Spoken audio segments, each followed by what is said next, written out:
Ölüm anı bilincin fiziksel bedenden ayrılmasıyla başlar. Farklı gelenekler bu kopuşu farklı adlarla anlatır. Teozofide ve bazı Hindu yorumlarında yaşam boyunca ince bedeni fiziksel forma bağlayan gümüş kordonun eterik bağın kesilmesi diye tasvir edilir. Tibet Budizminde unsurların çözülmesi olarak geçer. Antik Mısır'da bağının bedeni terk etmesi, Ka'nın ise bir süre daha bedenle bağlantılı kalması şeklinde anlatılır. Kültürel çerçeveler değişse de çekirdek deneyim benzer kabul edilir. Bilinç bir anda artık yoğun fiziksel forma bağlı olmadığını fark eder. Çoğu anlatıda ilk tepki rahatlama, hafifleme, etten kemiğin ağırlığından kurtulma hissidir. Tibet'in Ölüler kitabı Bardo metinlerinde bu ilk anı kurtuluş için en kıymetli fırsat diye niteler. Ölüm anında Dharmakaya'nın berrak ışığının belirdiğini söyler. İçeriksiz, saf, çıplak farkındalık. Bilincin kendi yüzü. Eğer ölen kişi bu berrak ışığı olduğu gibi tanıyabilir ve korku ya da şaşkınlıkla dağılmadan onunla birleşebilirse anında özgürleşme gerçekleşir. Ama aynı metin çoğu bilincin alışkanlıklar, korku veya tanıyamama nedeniyle bu fırsatı kaçırdığını vurgular. Modern yakın ölüm deneyimlerinde de benzer bir ilk faz betimlenir. İnsan kendini bedendeyken olduğundan daha canlı, daha net, daha kendisi gibi hisseder. Renkler olağanüstü parlaklaşır, düşünceler kristal gibi berraklaşır. Uzun, zor bir yolculuktan sonra eve dönme hissi tarif edilir. Gnostik yorum bu hali bilincin doğal, eterik, astral formunda en yoğun madde katmanından geçici olarak kurtulmuş biçimde işlemesi diye okur. Fakat bedenden çıkmış olmak, sistemden çıkmış olmak demek değildir. Çünkü eterik ve astral düzlemler de hala yaratılmış kozmosun parçasıdır. Demiurgos'un hapishanesinin katmanlarıdır ve arkonların idaresi altındadır.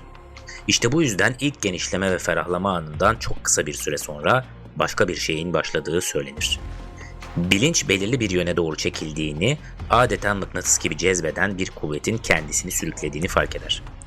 Bu binlerce yakın ölüm deneyimi anlatısında tünel olarak geçen olgudur. Ve ölümle ilgili deneyimlerde en tutarlı raporlanan kalıplardan biridir. Tünel genellikle karanlık bir geçit ya da koridor şeklinde anlatılır. Ucunda bir ışık görünür. Bazıları onu dönen spiral bir yapı gibi tasvir eder. Bazıları yolculuk sırasında sesler duyduğunu söyler. Ayrıntılar değişse de ana şema sabittir. Karanlıktan ışığa uzanan bir geçiş. Gnostik yorum burada keskin bir iddiada bulunur. Bu tünel doğal bir ölüm deneyimi unsuru değil. Arkonik sistem içinde ruhları işleme merkezlerine kanalize etmek için tasarlanmış, inşa edilmiş bir yapıdır.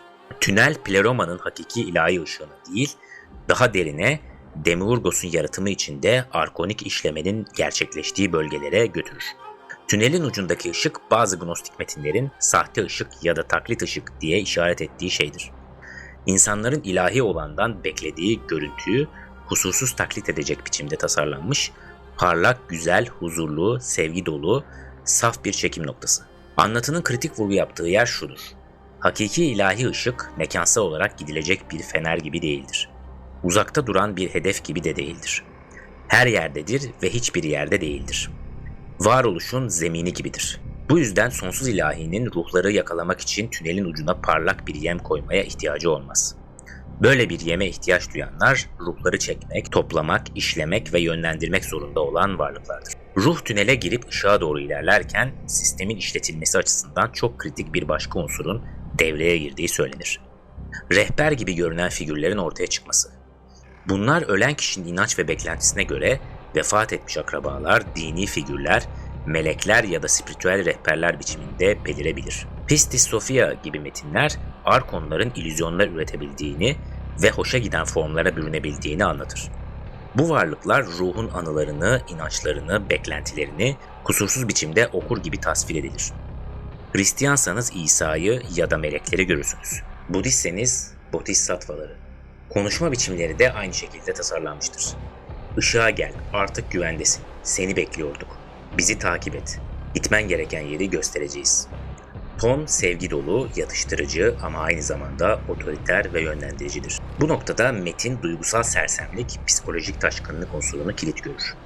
Bir anda bedenden ayrılmak, yoğun duygusal girdiler, güvenilen figürlerin belirişi. Bunların toplamı ruhun eleştirel düşünme kapasitesini baskılar. Şok halindeki bilinç doğal olarak konfor ve yön arar. ve bu halde çoğu ruhun sorgulamadan takip ettiğini ileri sürer. Tünelden ışığa doğru gider. Beliren varlıkların gerçekten göründükleri şey olup olmadığını tartmaz. Böylece işleme koridoruna giriş gerçekleşir. Ruh artık sistemin içine alınmış, giriş mekanizmasına başarıyla kanalize edilmiştir. Ve kendi farkındalığıyla değil, tasarlanmış bir senaryonun akışıyla arkonların istediği yere yönlenmektedir. Tünelden geçip ışığın içine vardığında ruhun kendini arkonik sistemin kabul, resepsiyon alanı sayılabilecek bir bölgede bulduğu söylenir.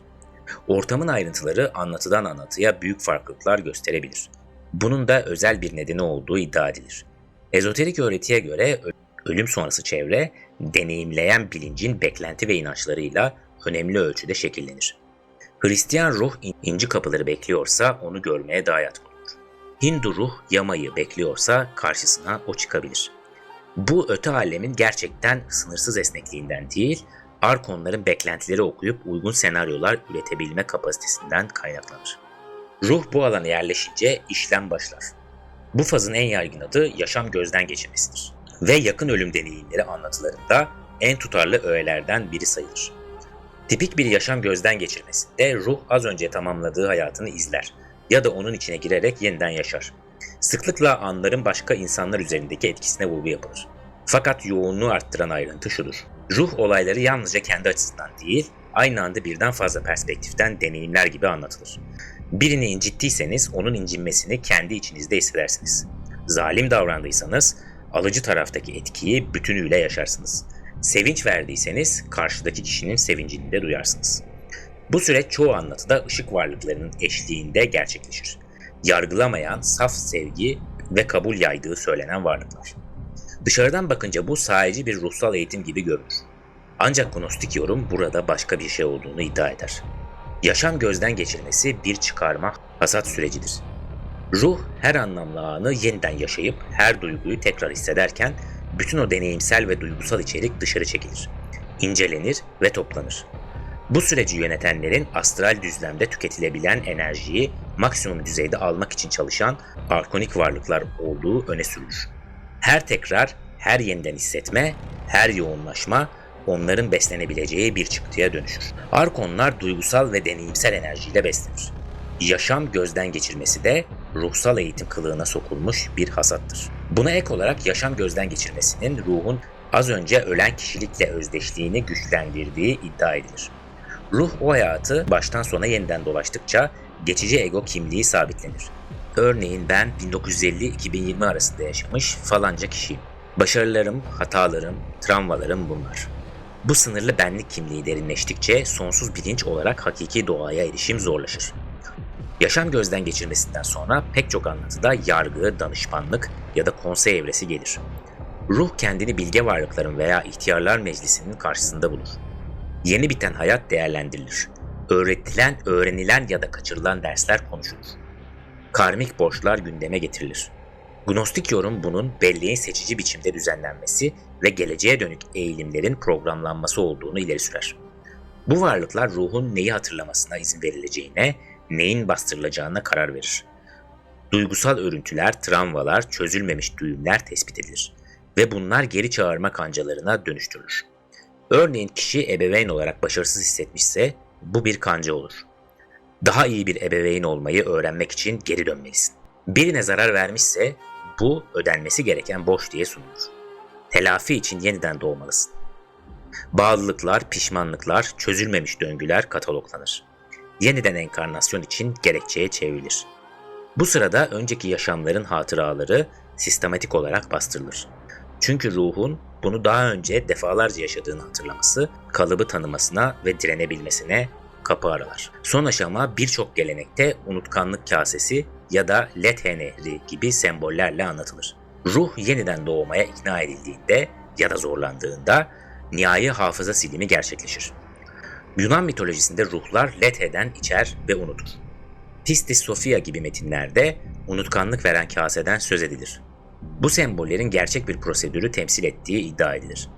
Hatırlamanın bastırılması ya da silinmesi.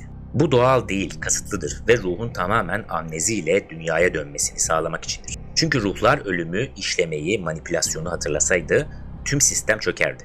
Enkarnasyonu reddeder, Arkonlara karşı koyar. Pleroma'ya dönüş talep ederdi. Bu yüzden anlatı, amnezinin sistemin en temel ve vazgeçilmez özelliği olduğunu tekrar tekrar vurgular. Ruh yeniden doğmayı kabul ettikten sonra yeniden doğuma hazırlık başlar.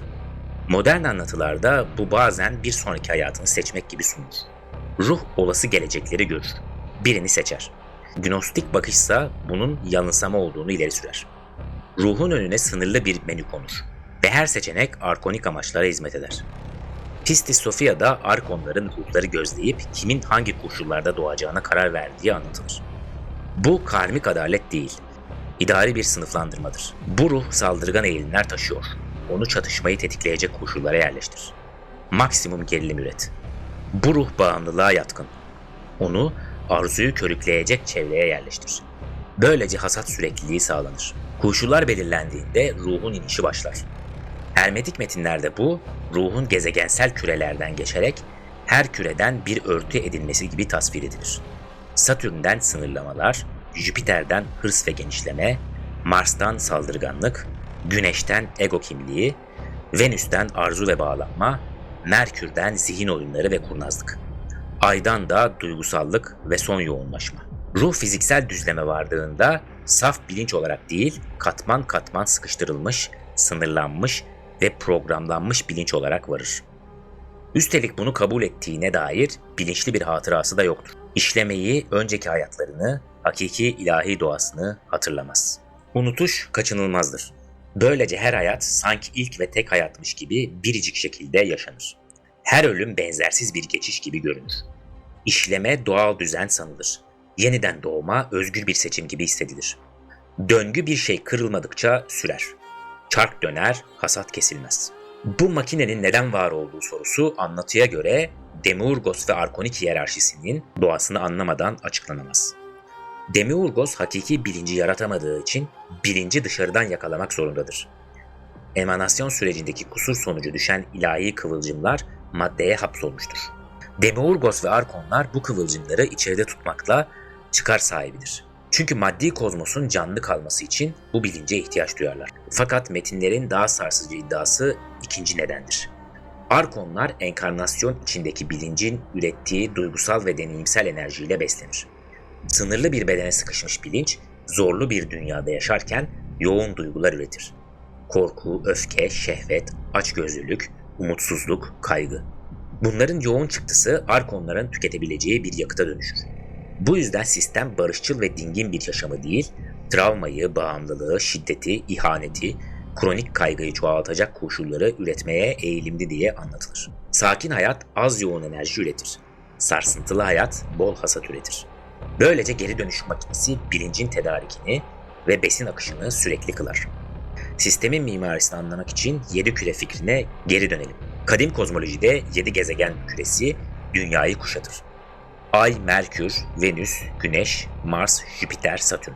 Her küre bir arkon tarafından yönetilir. Ve ruhlar hem enkarnasyona inerken hem de ölümden sonra yükselmeye çalışırken bu 7 katmandan geçmek zorundadır. Ay küresi en altta, dünyaya en yakın sınırdır. Yeniden doğmadan önceki son perdedir. Ayın arkonu duygu ve arzuyu kullanarak dünyadaki deneyimlere hala bağlı kalan, sevdikleri için yas tutan ruhları yakalar. Merkür küresi düşünce ve hileyi yönetir. Burada zihin oyunlarıyla, bilgi testleriyle, bilmece ve sahte öğretilerle ruhun yönü saptırılır. Venüs küresi sevgi ve bağlanmayı yönetir. Sevginin zincire dönüştürüldüğü en güçlü tuzaklardan biri olarak sunulur. Güneş küresi ego kimliğini yönetir. Ruhun ayrı bir ben özdeşliğini bırakması gerekirken, burada sahte bir zafer ve ihtişam deneyimiyle egonun şişirildiği öne sürülür. Mars küresi çatışmayı yönetir. Ruh dualistik mücadele modunda tutulur. Jüpiter küresi yöneticilik ve otoriteyle ayardır. Ruhlara göksel görevler teklif edilir. Satürn küresi sınırlılık, zaman ve karma ile son bariyerdir. Arkon karmik yasayı uygular. Ruhun önüne biriken borçların ağırlığını koyar. Geçemezsin, karmanı dengelemedin. Bütün hesapları temizleyene kadar geri dön. Anlatı Satürn katındaki bu karmik borcun aslında ödenemez bir borç gibi işletildiğini, özel bir bilgi olmadan ruhların bu filtreyi aşamadığını, yorulup tekrar doğmayı kabul ettiklerini iddia eder. Peki neden önceki hayatlarımızı hatırlamıyoruz sorusu, bu anlatıda en güçlü kanıtlardan biri sayılır. Klasik açıklama hatırlamanın ağır geleceği veya mevcut dersleri bozacağıdır. Gnostik yorumsa daha karanlık bir açıklama verir. Hatırlamıyoruz çünkü sistem tuzağı fark etmeyelim diye hafızayı kasıtlı olarak siliyor. Hatırlama sürseydi ne olurdu? İlk ölüm ve yeniden doğumdan sonra ikinci hayata daha önce yaşadığını bilerek girerdin. Ölümü ve öte süreçleri hatırlardın. Birkaç döngü sonra örüntüyü görürdün. Geçen sefer de şunu öğrenmek için dönmelisin dediler. Şimdi yine aynı şeyi söylüyorlar. Kaç kez öğreneceğim? Onlarca, yüzlerce döngüden sonra hapishaneyi tanır. İşbirliğini keser. Sistemi çökertebilirdin. Bu yüzden unutma bir yan etki değil, sistemin en temel bileşenidir. Amnezi aynı zamanda kimliğin sürekliliğini kırar. Çoklu yaşamları birleştiren hatıralar olmadığında enkarnasyonlar arası sürekli bir sen oluşmaz. Bu parçalanma ayrılık illüzyonunu pekiştirir. Dahası karmik kancaları yerleştirmeyi kolaylaştırır. Geçmiş yaşamında birine yanlış yaptın, telafi etmelisin. Ama hatırlamadığın için bunun doğru olup olmadığını değerlendiremezsin. Unutuş, ölümü de ilk kez oluyormuş gibi yaşatır. Kafan karışır, yön ararsın, yardım beklersin. Sistem de tam bu bağımlılığı kullanır. Bu yüzden birçok geleneğin ortak mesajı şu diye sunulur. Özgürleşmenin anahtarı hafızadır. Hapsin mekanizması unutmadır. Bu noktada anlatımız farklı kültürlerdeki ölüm ötesi metinlerin benzer motiflerini yan yana getirir. Tibet'in Ölüler kitabı ölüm anında beliren berrak ışık fırsatını anlatır. Tanıyabilen bilincin anında özgürleşebileceğini söyler. Ama çoğunun alışkanlık ve korku nedeniyle kaçırdığını ekler. Sonraki bardolarda bilincin barışçıl ve öfkeli ilahlar görüsüyle karşılaşmasını anlatır. Ve bu görüler için bunlar nesnel varlıklar değil, bilincin karmasından doğan projeksiyonlardır. Boş projeksiyonlar olarak tanınmazlarsa bilinç bunlarca ezilir, vurgusunu yapar. Ardından yeniden doğuma çekilme fazı gelir. Karma rüzgarları bilinci rahme doğru savurur. Bilinç olası ebeveynleri temsil eden birleşen çift görülerini görür ve yoğun bir çekim hisseder. Bu görünün içine girince tuzağa düşer. Anlatı bunun işlevsel olarak gnostik işlenip geri gönderilme tarifine benzediğini söyler. Antik Mısır'da Ölüler kitabı ölünün Duat denilen yeraltı aleminde çok kapıdan geçtiğini, her kapının korkutucu varlıklarca korunduğunu anlatır. Geçebilmek için muhafızların adlarını bilmek ve belirli güç sözlerini söylemek gerektiği vurgulanır. Bu gnostik metinlerdeki isimler ve parolalar fikriyle paralel okunur. Bilgi güçtür, gerçek adları bilmek otorite verir. Bilmeyenler durdurulur. Yunan Orfik gelenekte altın tabletlerde benzer bir talimat bulunur. Lete'nin pınarına yaklaşma, onun yerine hafızanın pınarını bul. Muhafızlara şöyle de, ben göğün çocuğuyum, bana hafıza gölünden soğuk su verin.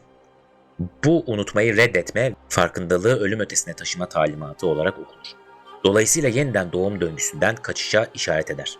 Bu kadar farklı geleneğin birbirinden kopuk coğrafyalarda benzer bir sistem tarif etmesi, burada dikkat çekici bir tutarlılığa işaret eder.